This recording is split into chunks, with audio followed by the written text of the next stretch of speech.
Welcome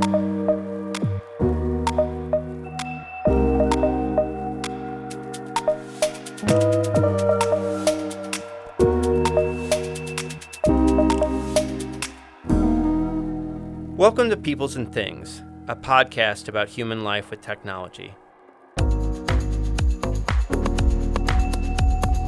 I'm your host, Lee Vinsel, an associate professor of science, technology, and society at Virginia Tech. You can reach me with comments and suggestions at leevinsel@gmail.com or on Twitter at sts_news. I would love to hear from you.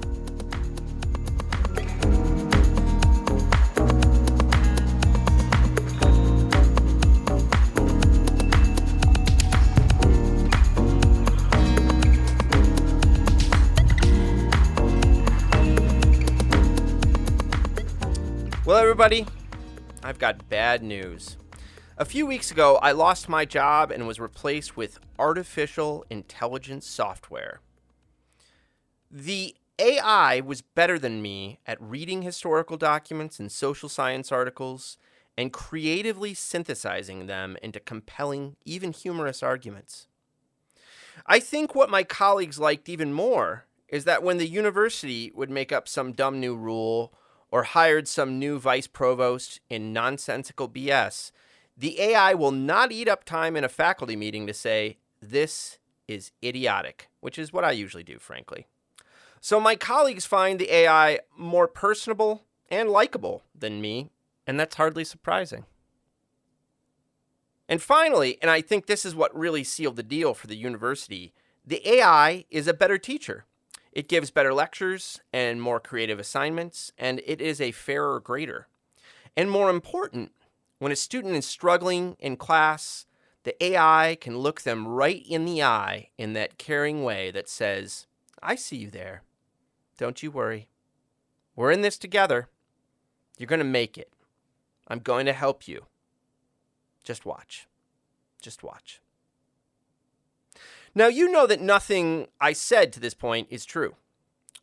But do you remember around like 2017 or 2018 when AI hype was at its most intense and news outlets were full of stories about how AI and robots were going to put people out of work, leading to troubling levels of technological unemployment? Journalists kept quoting the consultancy McKinsey, which estimated, among other things, that between 3 and 14% of the global workforce would be forced to change jobs because of automation by the year 2030. Even though even then, how McKinsey arrived at these numbers was questionable. Now, there were also skeptical voices from the very beginning, and one of them was data journalist Meredith Broussard, an associate professor at the Arthur L. Carter Journalism Institute of New York University and research director at the NYU Alliance for Public Interest Technology. Her 2018 book, Artificial Unintelligence: How Computers Misunderstand the World, which we discussed in this episode, was an early piece that questioned whether all of the hype was realistic and examined why and how people had come to place almost mythic hopes and fears on this technology. I feel like when it comes to AI, we're entering a moment where we're coming back to ground. There are many more realistic discussions about what we can expect out of AI over the next decade or so. But if I'm right about that, I think we need to thank people like Meredith and others who gave a kind of counter-narrative, or questioned the way people were talking about this technology. Without this pushback, who knows how much more dizzying the heights of sensationalism might have become, and how much more perilous our return to Earth could have been. I hope you enjoy this episode. Get excited.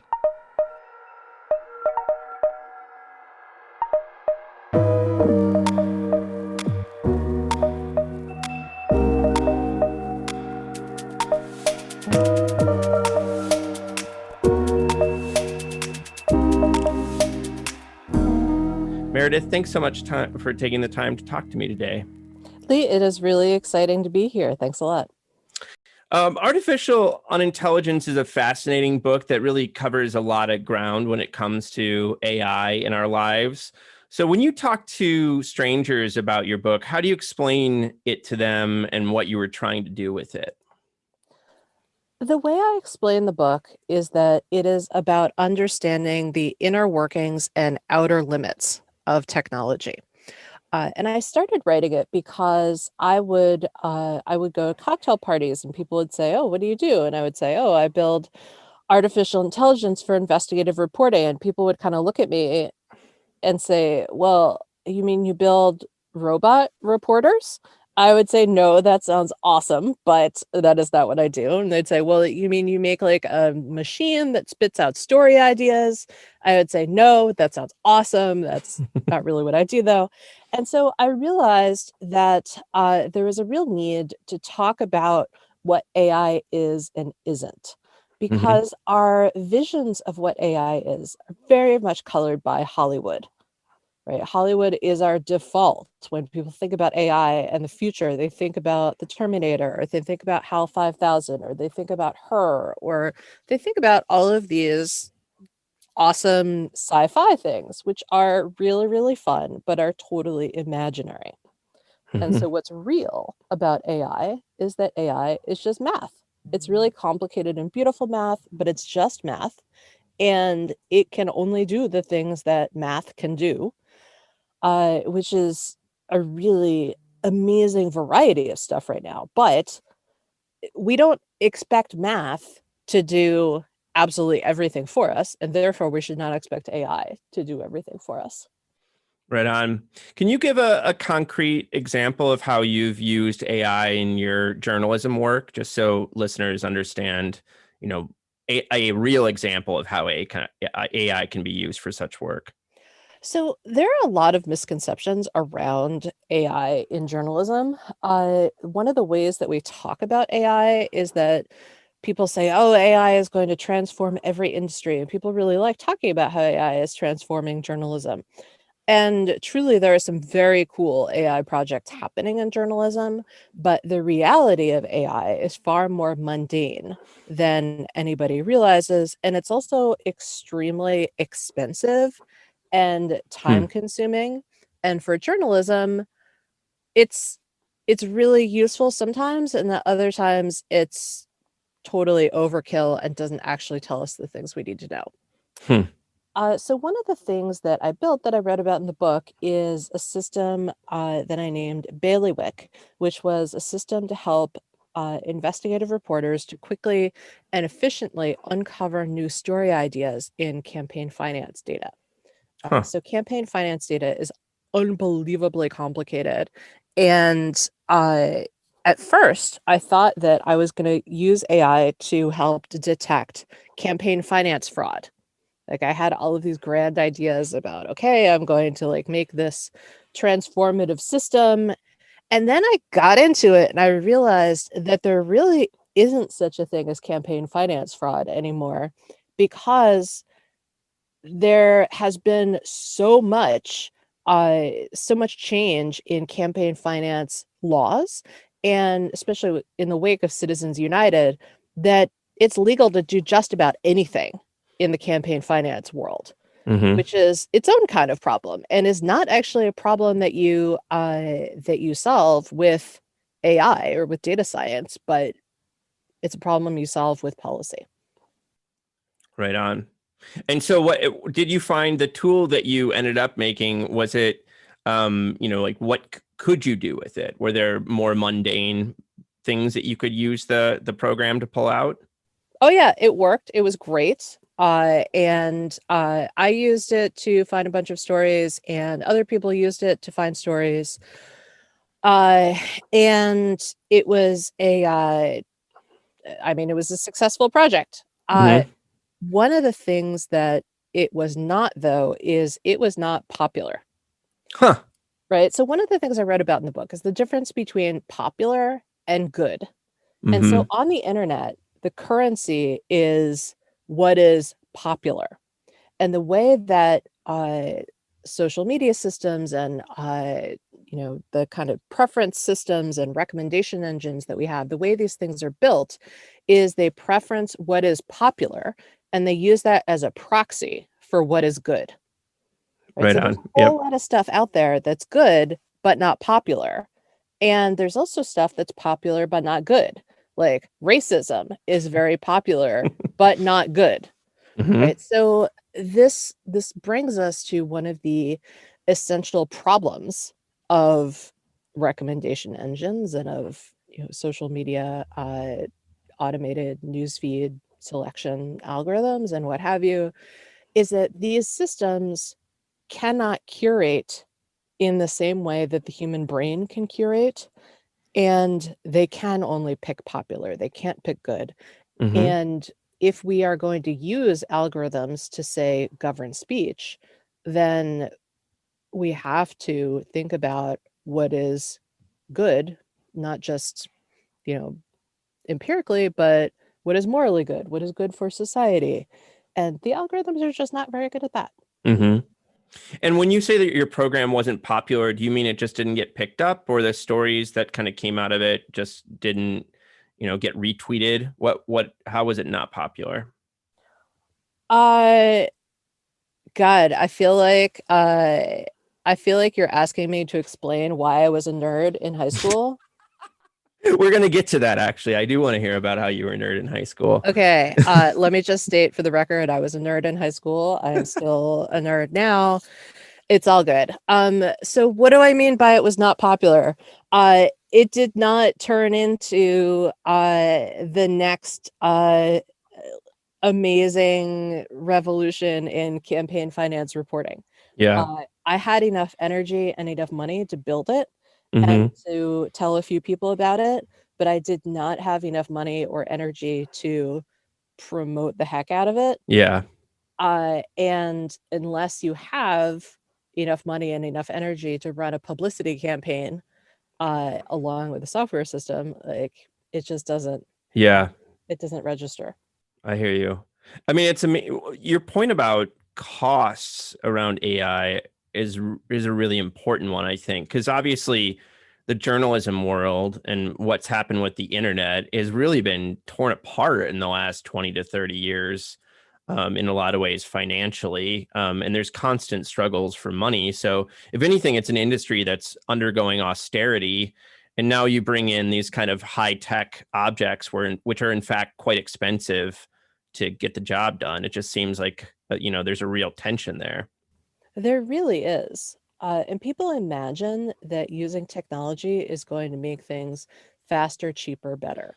Right. Uh, and especially in journalism, like we're used to being able to get freelance writers to work for very little money. Yeah. But the thing is, people who make AI make a ton of money. Mm. There was a Hmm. story the other day, I think it was in the New York Times, and it was about a freelance programmer, or no, it was about a software developer who built an app for $50 to figure out where there are vaccine appointments available in New York Hmm. City. And so the reporter made a big deal about how it was only $50 and why can't the government get it together to build an app when this developer just like came out of nowhere and did it and it was just $50. And I saw an analysis on Twitter um, that looked at, okay, what is the actual cost of developing an app like this, because it's not actually just $50. It's Hmm. all of the time put in by this software developer who makes probably $200,000 a year. Right. So his hourly is like way the heck more than $50, Right. Right. right? And Yeah. the software is not particularly robust. It Hmm. has absolutely no support. It makes no guarantees that it works. Like it's just an exercise. I mean, it's a Yeah. cool exercise. I totally Hmm. support it. And like, yes, I think that our vaccine appointment technology should be way better. Yeah. It should also be way more usable for, say, our elders. Uh, Hmm. but I think that there's a really profound misconception out there about how much technology costs and how much engineers get paid. And so it is not necessarily faster or cheaper or better Mm-hmm. to use a whole lot of technology. Yeah. That's a fascinating tension in itself, isn't it? I think that's, some people call it solutionism, some people call it the technological fix, but it is a kind of mental habit in our culture at this point to assume that we can fix it better with technology. Yeah, yeah. And so it's an idea that I call technochauvinism, Mm-hmm. which is a little bit different than solutionism in that I think technochauvinism is about a kind of bias that says that technology is superior to other solutions. Mm-hmm. That if we can do it with AI, then it's superior to having a human decide something. And yes, sometimes it is great to use the computer, but other times it is not. And so what I argue is that we should think about what is the right tool for the task. Sometimes the right tool for a task is a computer. Sometimes the right tool for the task is something simple, like a book in the hands of a child on its parent's lap. Amen to that. The book, especially at the beginning, is also the story of your transformation from being a kind of technological idealist to becoming more skeptical. So, I mean, I love the story of your kind of travels from your youth to who you are now. So, can you tell us a bit about your kind of young life as a techno wizard? Oh, this is the part where we talk about how I was a nerd in high school, That's huh? right. Okay, thank you. So I started programming when I was, I think, 11. Uh, and I had what did I have? I had, I think, an Apple II Plus. Wow. And it was connected to a small color television, which was a big deal because when I was very little, like people still had black and white televisions, right? So like the fact Hmm. that we bought a new color television to go with the new computer was a big deal. And I did Logo programming. Logo is the programming language that was popularized by Seymour Papert. The Logo turtle, like the conceit of Logo is that you could draw using this turtle, and I thought Hmm. it was unbelievably fun, and it was very, very popular in the 80s and 90s for like learning the basics of computer programming. And I found out during my research for the book that the idea of using a turtle in Logo was suggested by Marvin Minsky, who is considered the father of artificial intelligence and Hmm. was a longtime collaborator of Seymour Papert. So I think my parents just were very ahead of their time in understanding what the computer revolution would be. They actually had dates when they were courting. They had dates in the computer lab at Penn. They were graduate Wow. students together. And my mom would type my dad's papers, and they would like take their decks of punch cards and like go to the computer lab and like run their experiments with the punch cards, which is very, very cute and kind of romantic. But also I look at them like, oh my God, that's so time consuming. Like whatever calculations they did, like I could do that in like less than 30 seconds now. Right, right. So I am grateful for the forward march of technology in that regard. And then Um, you went and got a degree in computer science. yeah, so I studied computer science, and my career has been like a very love-hate relationship with computer science because I started my career as a computer scientist and I quit to become a journalist. And I quit because of all the textbook reasons that Black women get edged out of STEM careers. You know, Hmm. there was nobody ahead of me who looked like me. There was nobody who I could talk to when things got confusing or I was struggling with sexism or racism Hmm. in the workplace. And I just quit. Like I was in my 20s, I was very isolated. Like there were no other young Black women Hmm. uh, who were, research scientists around me. And the social forces were just too much. So I Hmm. quit. I did other stuff for a while. And then I came back to technology as a data journalist. So data journalists find stories in numbers. We tell stories with numbers, and we do all sorts of cool things like data visualizations or investigative reporting using technology. And the thing I like about data technology inside journalism is that journalism itself is way less sexist than computer science. Because Uh, there's just more women around. Is that part of it? Or yeah, do you think it's a cultural thing? No, yep. yeah. I mean, it's definitely a cultural thing, but it's also the simple fact that journalism has reckoned a little bit Mm-hmm. with its structural problems and is making positive changes. Mm-hmm. Whereas computer science has never reckoned with its structural changes or with its structural problems. Uh, Mm-hmm. and in fact, the structural problems in computer science around racism and sexism and ageism and other kinds of exclusiveness, these actually go back centuries. Mm-hmm. So the gender bias and the racial bias that's inside of computer science is actually inherited from mathematics. So elite mathematics has never reckoned with its race or gender problem. Mm-hmm.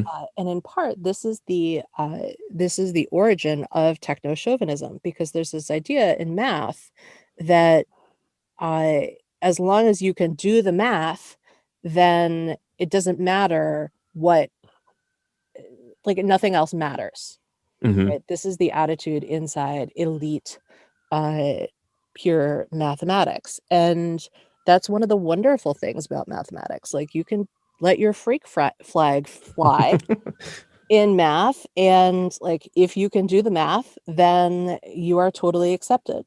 But when we look at who has been accepted over the years, again going back centuries, uh it's men, it's mostly white men, and this idea, this bias that it's only the math that matters is no longer adequate. Like Mm-hmm. it is a gatekeeping mechanism. You know, as you tell the story in the book about your career changes, there's also a kind of mirroring story of your transformation from, say, like a technological idealist to really being more focused on the limits and problems of technology. And I wonder if have you thought about like what started that in your life, or how that transformation worked? There was a paper that I wrote in college about the internet and about commercialization. Mm-hmm. Right. So I was taking a graduate computer science class, and it was about the future of technology. And it was with a famous computer science professor. I can't remember whose name I can't remember right now. But he was this awesome guy, and we were reading all of these really interesting computer science papers.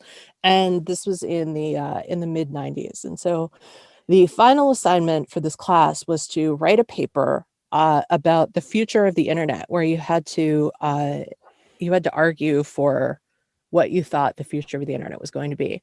And I said in this paper that I thought the internet was never going to get commercial, right? Like Yeah. I thought that when the commercial interests showed up on the web, that the net denizens would rise up and say, "This is not the culture that we want. We want it Right. to be democratic and egalitarian, and we're going to push these commercial interests out, Mm-hmm. and it's going to be paradise." And I could not have been more wrong, Mm-hmm. right? And I Which, don't to be fair to you, I mean, that was not an atypical thing for net dwellers to think in the 1990s, right? I mean, exactly. yeah. And so I think about that often, because I think that was the most wrong I've ever been in my life.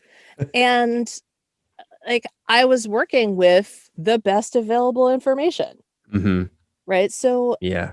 we're often wrong when we predict the future. This is such a human need to want to conquer uncertainty and to want to predict what's going to happen in the future. And we're so often wrong. Yeah. right? Like we really can't know the future at all. We can Hmm. only know the past, and then like we have to be careful about uh what and how we study and blah blah blah, like all the flaws of studying history. Yeah. uh but at any rate, when we're dealing with something like technology and it's something that has never been seen before, right? Like in the early 90s, we had never seen the web before, so we had no idea what was going to happen. And so really smart, reasonable people can be very wrong Hmm. about what happens with technology. I think that's important to recognize. And it's also important to look back at the past. So now we are 25, 30 years into the digital revolution, into the internet revolution. Hmm. We actually have history now that we can look to. Yeah. And we can look at the ways things have shaken out in the past, and we can say, all right, this is probably how it's going to shake out in the future. And so we shouldn't be making these empty promises anymore. We should. Amazing how often we still do, though, right? Yeah, exactly. Like I got a press release this morning that was some company who was saying, oh well, I wonder if you want to write a story about our automated trucking thing, because we Yeah. ran a survey and we talked to a lot of people who said that if they could drive automated trucks from home remotely, then they would be willing to go to college for 4 years to learn how to do that. And this is definitely going to be the future of trucking, and people are going to major in remote trucking in college. I was like, what kind of nonsense is this? Yeah. Like, this is just speculative Hmm. claptrap.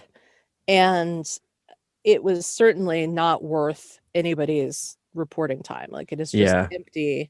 empty claims. And such a bad way to use survey methodology. I mean, what are you really asking people about? Yeah, exactly. And the thing is, like, driving a truck is an honorable profession. Yep. Yeah.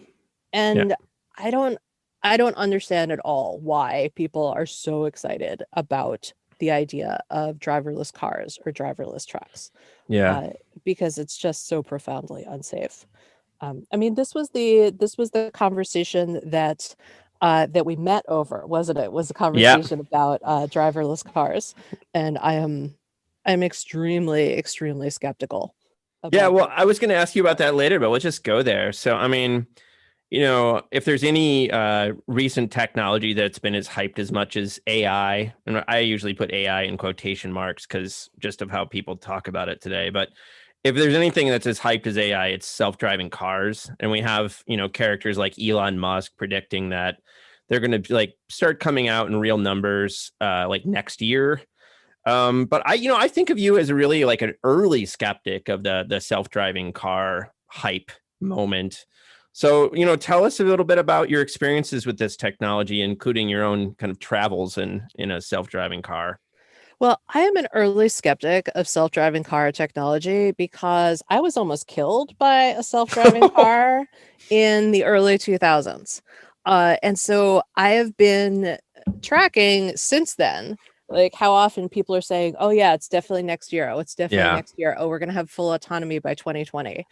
And the number just like keeps getting pushed more years into the future, more years into the future. Yeah. And you can only do that for so long before it's abundantly clear that this is never going to happen. Hmm. Right. I So feel like it's one of these bubbles that's actually been like deflating over the last year or so, or maybe even two at this point. well, I'm glad for that. And if I had any hand in helping that process along, Yes. I am delighted, because it is just a huge waste of money and effort. Yeah. I mean, is your own position, and I meant to look up the kind of NHTSA ISO standards around self-driving cars this morning and just forgot to. I think it's like there's 5 levels of autonomy. The fourth level is like mostly autonomous, but the driver has to step in. And then, level 5 is fully autonomous. Like you never have to touch the steering wheel. In fact, cars wouldn't even have steering wheels. And is your own position that that's just never going to happen? that we'll never see that? The only really effective use of automated driving that I've seen so far is a parking lot shuttle. Mm-hmm. And the thing is, like, we actually already have parking lot shuttles Yeah. and they have drivers. And one of the nice things about the driver in the parking lot shuttle is, like, when it's late and your car is parked far away from the stop, like, the driver will drive you over to your car. So you don't have to schlep across the dark, cold parking lot, right? So, Yeah. like, there are lots of advantages to these human interactions, Mm-hmm. right? The other thing that we could do with, like, if we really wanted uh, automated parking lot shuttles, is you could have a monorail. Yeah. Like, and guess what? That technology already exists. Autonomous monorails, right? We already have those. Autonomous monorails. Yeah, we have those. They have them at, I think, Newark Airport. Mm-hmm. And okay, like, it kind of freaks me out because I am not really excited about being in uh like in an autonomous pod with some strange dude late at night. But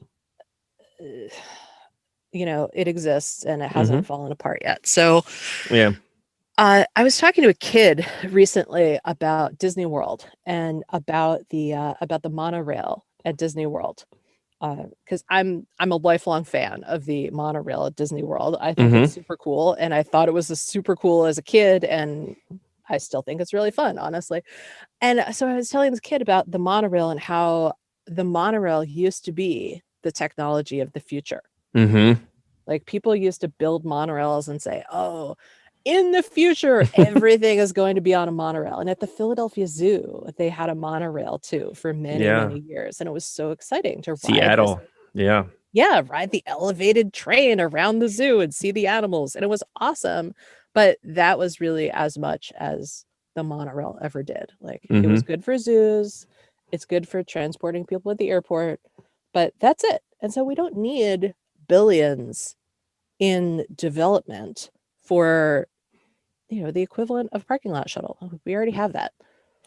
They had one of, I can't remember the company. It was a French firm, I think, had these self-driving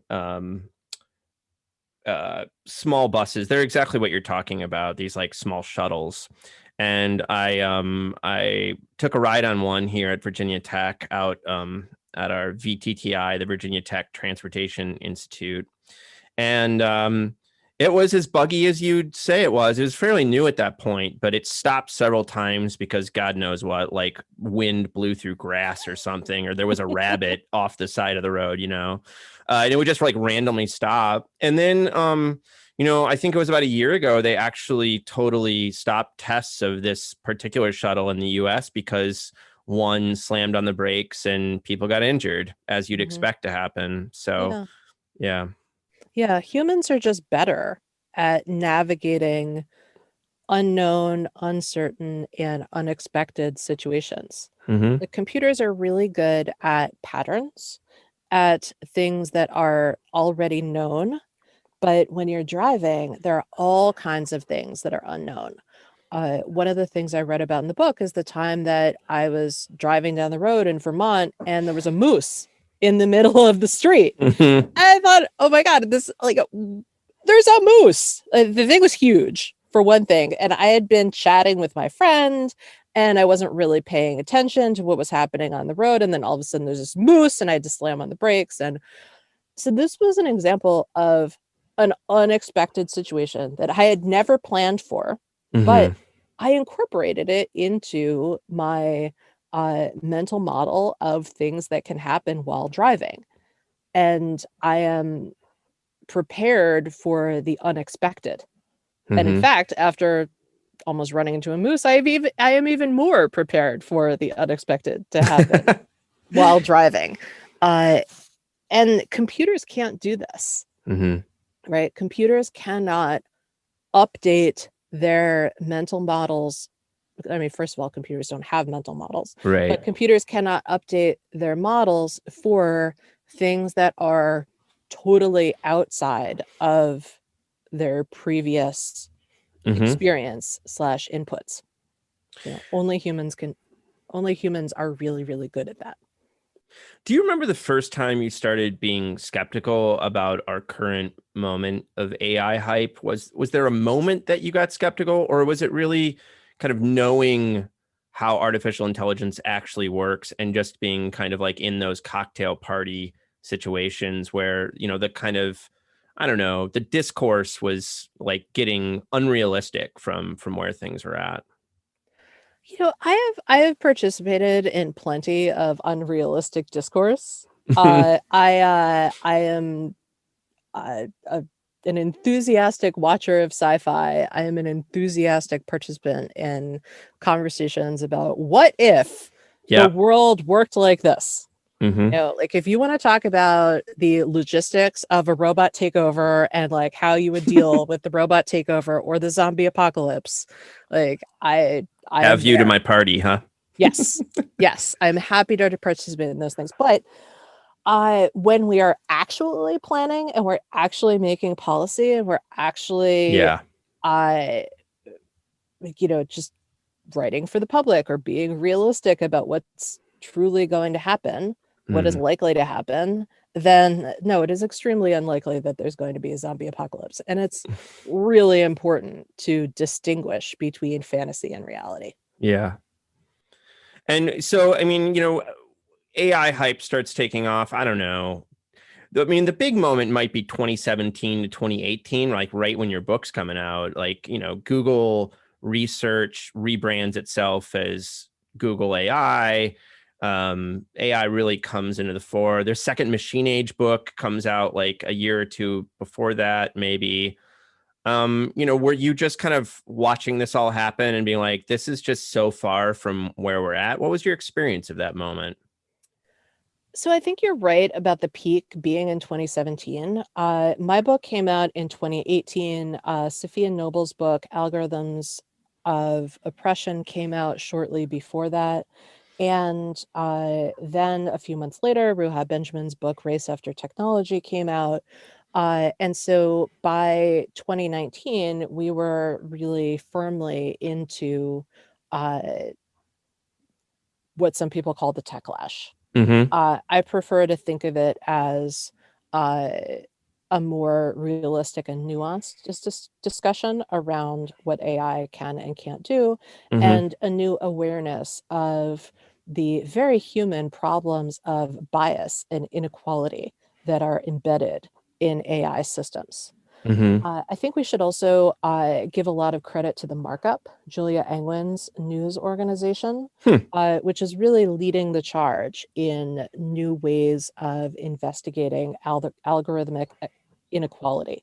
Mm-hmm. Virginia Eubank's book, Automating Inequality, is a really important contribution to this discussion.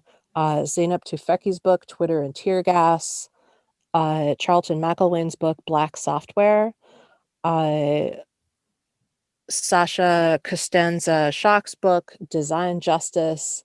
Like, there's all kinds of great writing out there now that's a little bit more skeptical Mm-hmm. and is calling for people to be more realistic about Mm-hmm. AI. And I'm actually writing a new book. Provisionally, it's called More Than a Glitch, What Everyone Needs to Know About Making Technology That Is Anti-Racist and Accessible to Everyone. Nice. Well, say a little bit more about that. How are you thinking about that project? So that project comes out of conversations that I've had around artificial intelligence. I have gotten very involved in the conversation around uh, race and technology and the ways that racial bias is embedded in every kind of technology. Uh, the easiest way to understand it is the story that is in the film Coded Bias. Uh, and that film follows Joy Buolamwini, who listeners, you're probably familiar with this story. But Joy Buolamwini was an MIT graduate student who was working on a class project, and she wanted to build a mirror. that would recognize her face and would give her an inspirational saying in the morning. And so everybody in the class was playing with this facial recognition technology on the computer, and everybody took a turn going up in front of the camera, and the camera would recognize their face and say, "Oh, face detected." And Joy went up, and her face was not detected because she's a woman with dark skin. So this launched a project called Gender Shades that was absolutely revolutionary. Joy's work and the work of her organization, the Algorithmic Justice League, are an absolute must-read. And Joy audited the various facial recognition algorithms published by the big tech companies. People tend to imagine that tech is this space that's full of scrappy startups and there's all this diversity, and that's not at all true. Tech is dominated by the big nine. That's it. And every startup gets acquired by one of the big nine or goes out of business. Like that's it. So all of the technology that you're using, it comes back to one of the big nine companies, and it's either running on the Microsoft cloud, the Google cloud, or the Amazon cloud. That's it. So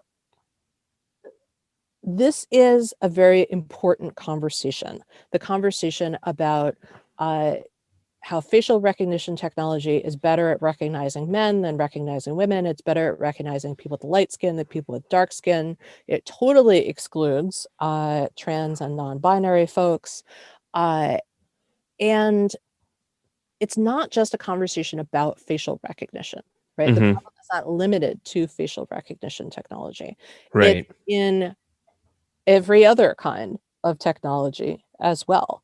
When you register for college classes and there are only 2 options for gender, or when you go to wash your hands at an automated faucet and the faucet doesn't come on because your skin is dark. I mean, that's a huge problem. It's an even bigger problem in the middle of a pandemic, right? Because Right. we need people to wash their hands a lot nowadays. And what's when it comes to facial recognition technology? I mean, there's been a lot of famous cases where the data sets of photographs are just primarily white people. Is that the main problem, or is there a lot more going on there? There's a lot more going on.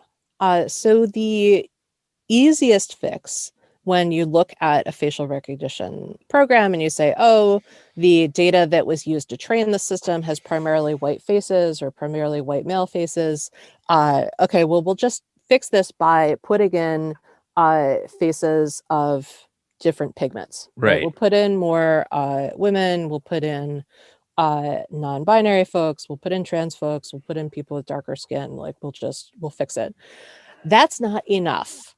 Because facial recognition technologies are disproportionately weaponized against vulnerable communities, against communities of color. So the real solution is an abolitionist solution. The real solution is let's not use these technologies. And let's especially not use these technologies in policing, because these technologies are going to harm Black and brown communities, are going to harm poor communities. Right. So if I hear you correctly, what you're saying is it's not just how we build these tools, it's how we use these tools. And just given the way things are in the United States with our inequalities and racist realities, we're going to use these tools against Black and other brown people for the most part. So let's just not do it at all. Is that right? Exactly. We really need to challenge not only how the tools are built, but whether the tools should be built or should be used at all. Yeah. And it's okay to say no. It's okay to say, all right, we did an experiment with using automated proctoring software and it was a disaster, so we're not going to do that again. Yeah. But we need to stop making the same mistakes, because the history of technology, especially history of enterprise technology, is just a string of failures, one after the other. And Yeah. people keep thinking, okay, well, if we just spend more money or we just get different people, like next time it'll be better. Next time it'll be better. And it rarely is. It's interesting because when I think about how people write about the politics of technology for the last 30 or 40 years, it's often so focused on the design phase, like design it better.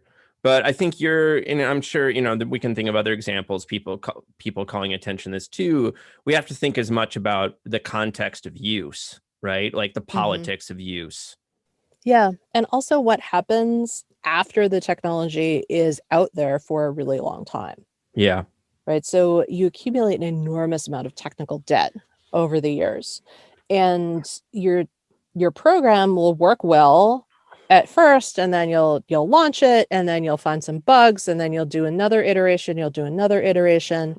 After a few years, it's kind of like a house where you just keep like adding on pieces of the house without any regard for the overall aesthetics. Like eventually you just have to like knock the whole thing down and start over again, or you have to redesign the whole house from the ground up. Yeah. There's a part in Harry Potter.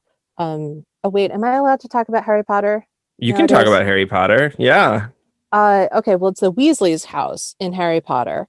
And the description of the Weasley's house is that like every member of the magical family just like adds on another thing that they think will be cool. So there's like turrets everywhere and Right. like weird parts like stapled on and leaning towers and what have you. And it's a total hodgepodge. And so that's actually what a software program is like Yeah. after a few years. Like you have people who are coming in and out of the company, and you have different art directors and different product designers, and you have different fixes that are implemented really quickly because there's some kind of disaster or some kind of security leak. And every so often you do need to redesign the thing from the ground up. And if you're not going to invest in that, which is, by the way, a very expensive and time-consuming process, Right. then it's just going to languish, and like it's going to be a big mess after a while. Yeah.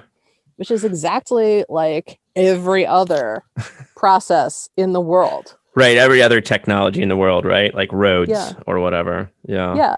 Or like your closet, for example. Yeah. Like you have to clean out your closet every so Yeah. often and reorganize it because like you just shove stuff in there over the course of the year and it gets messy. Yeah.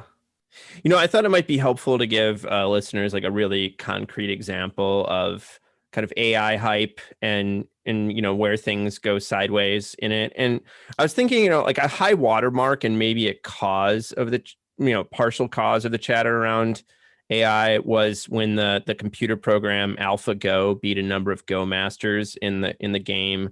And suddenly, I think it was like 2015, if I remember correctly. And suddenly you saw people like MIT business school professors, Andrew McAfee and Eric Brynjolfsson, making big projections based on AlphaGo and suggesting that this technology would be used to solve all kinds of problems. But if I'm reading Artificial Unintelligence correctly, I think you're way more skeptical about AlphaGo as a kind of example that we can use to make projections on. So why should we be wary of making predictions of the future based on that program? So my skepticism is based on historical precedent. Mm-hmm. And it's based on my skepticism about games Mm-hmm. as indicators of anything except games.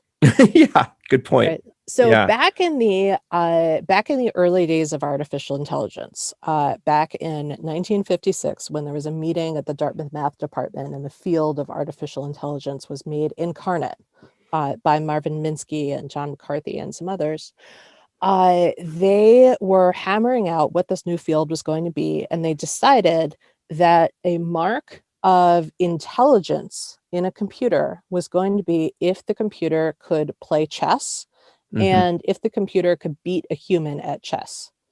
Because they thought that smart people play chess, and therefore, if a computer can beat a human at chess, the smartest humans play chess, and if the computer can beat the human at chess, then the computer must therefore be smart and must therefore be smarter than the human. And this is one of the markers that we're going to use for intelligence, or, and if we can do that, then it's going to mean that sentience is just down the road. Yep. And this is what they thought in 1956. And they were wrong, because it turns out that playing chess is an exercise that is very difficult for the human brain to compute, but like with modern computing methods, like, yes, the computer can beat any human at chess, even the best human. But the thing is that chess and being good at chess is not the only marker of intelligence, right? So that was the big mistake of the early artificial intelligence theorists. And so the people who thought that Go was going to be a marker of machine intelligence were wrong in the same way, because they thought, all right, well, chess, yeah, all right, the computer beat the human in chess, but chess, it turns out, is not all that hard. But Go, that's harder than chess. Right. Yeah. Right. And only really smart people play Go. And if the computer can beat the smartest Go master in the world, then the computer will be intelligent and it'll be on the road to sentience. And it was the same thing, right? Right. They just kept moving the goalposts. And it turns out that, like, we have computers now that can figure out the mathematics of Go. And we also did this interesting thing where the AlphaGo program was trained with millions of actual Go games played by humans. Right. Right. So there's hours and hours, millions of hours of human effort and humans figuring things out that is used to train AlphaGo. Like, yes, the combined effort of like years of humans playing Go can definitely defeat the best human Go player. Like, that doesn't actually surprise me. But I also don't think that games are an indicator of intelligence. I think they're just games. I think it's play. And I don't think that somebody who plays really well is better than or worse than anybody else. I think it's just a game. Yeah. And also that it's just not it's not the case that we train up AlphaGo, to be really good at Go. It's not going to be really good at anything else necessarily, right? Like, it's not like you can go have it play, I don't know, tic-tac-toe automatically. It's going to be great at that. It's not like there's like general learning there. Yeah, and I think the misconception is that games equal general learning. Yeah. I mean, yes, for human beings, games teach you a lot. You learn strategic thinking, you learn patience, you learn social interaction, and the computer doesn't learn those things. Yeah. It just plays the game by these very narrow rules. Yeah. Right. So we need to think about it differently and just be skeptical about the claims that computational advance X means transformative thing for the world. Yeah. Now, I should say that I am extremely enthusiastic about technological advances. Right? Like, I love technology. I build technology. I teach technology. I am excited about technological advances. Yeah. I'm just skeptical that it's going to make everything better. Yeah. Another thing about AI that people are just starting to realize is that it's really bad for the environment. Right? The amount of energy that it takes to train an AI model is phenomenal. It's way more than you would expect. That's interesting. And Yeah. it might actually be a better environmental choice to not Use AI. to not use AI. Yeah, Yeah, I guess the famous case for, for digital technology and environmental outcomes is like Bitcoin is famously bad at, but you're saying AI also has kind of environmental impacts that people were underestimating earlier. Yeah, absolutely. Kate Crawford has a book coming out about this within the next couple of months. Cool. And it's about the environmental impact of AI. And I think people are going to be really surprised and shocked. That's great. Within the last year, I don't know, I've seen more articles from even mainstream sources like BBC, kind of wondering if the air is going out of the AI bubble. Some people say, if we're not entering an AI winter where we see like a massive shortfall in funding for the technology, we might be entering an AI autumn where, there's just lower expectations. Expectations have come back down to the ground or something. Where do you think we're at today with exuberance around AI? I think there's definitely some kind of AI climate change happening. Yeah. We have definitely been through an AI winter before. Yeah. There was a lot of exuberance around AI up until the 1980s, and then there's a big crash, and then people didn't pay attention to AI at all until the big breakthroughs, led in part by my colleague Jan LeCun, who had all these breakthroughs in neural nets. Mm-hmm. And that kicked off the current AI renaissance. It's possible we are at the top of a hype cycle. Mm-hmm. Who knows?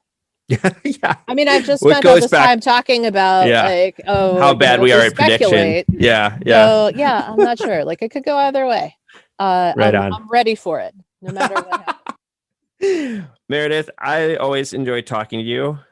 Thank you so much for coming on. I'm really looking forward to this next book you're working on. It's still a little ways out, I take it? Yeah, I'm still writing it right Right now. on. So look for it in like a year and a half, I think. Cool. Well, Yeah. stay in touch, please. I'd love to have you back on when it comes out to talk about that too. All right, will do. Thanks so much for having me today. This was a great conversation. Really enjoyed talking with you and with your listeners. Thank you, Meredith.